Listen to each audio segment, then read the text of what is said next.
Nile crocodiles are among the largest and most dangerous reptiles on the planet. They are responsible for more human deaths each year than almost any other wild animal on Earth. But even among Nile crocodiles, most never grow large enough or live long enough to become something more than an animal. But Gustave did, sitting at roughly 18 to 20 feet long and weigh over 2,000 pounds. This dwarfs the average Nile crocodile, which typically grows to 13 to 15 feet and weighs around 900 pounds. Gustave is a legendary man-eating male Nile crocodile from Burundi, rumored to have killed between 60 and 300 people along the banks of the Ruzizi River and the northern shores of Lake Tanganyika.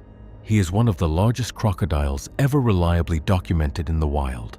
Because Gustave was never captured, his true dimensions have never been officially measured.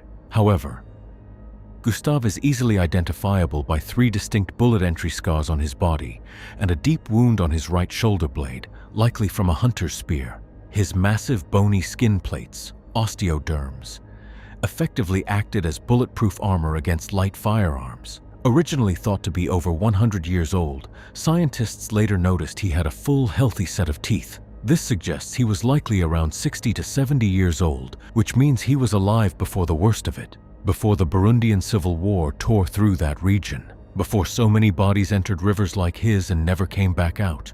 Nobody knows what he fed on in years when no one was counting. A standard Nile crocodile survives mostly on fish, antelope, and zebra. However, Gustave's colossal weight and size made him too slow to hunt agile prey. To sustain his massive body, he was forced to target larger, slower animals. His diet primarily consisted of adult hippopotamuses, buffalo, and, unfortunately, humans. In the early 2000s, French herpetologist Patrice Fay, who originally named the beast, led an intensive scientific expedition to capture Gustave alive.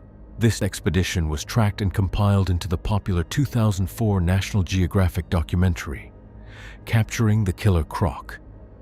The team constructed a massive custom-built iron cage, measuring nearly 30 feet long and weighing a ton. It required more than 30 men to lift, transport, and submerge into the Ruzizi River Delta. They baited it with live animals, including a goat, and rigged it with underwater cameras.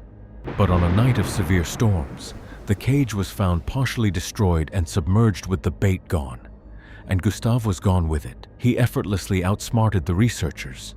Gustave's current status remains completely unknown. Unconfirmed local accounts claim he was seen as late as 2015 dragging an antelope into the water. Because Nile crocodiles can live for up to a century, it is entirely possible that Gustave is still alive, either dwelling deeper in less populated river territories or simply hidden in the vast waters of Lake Tanganyika.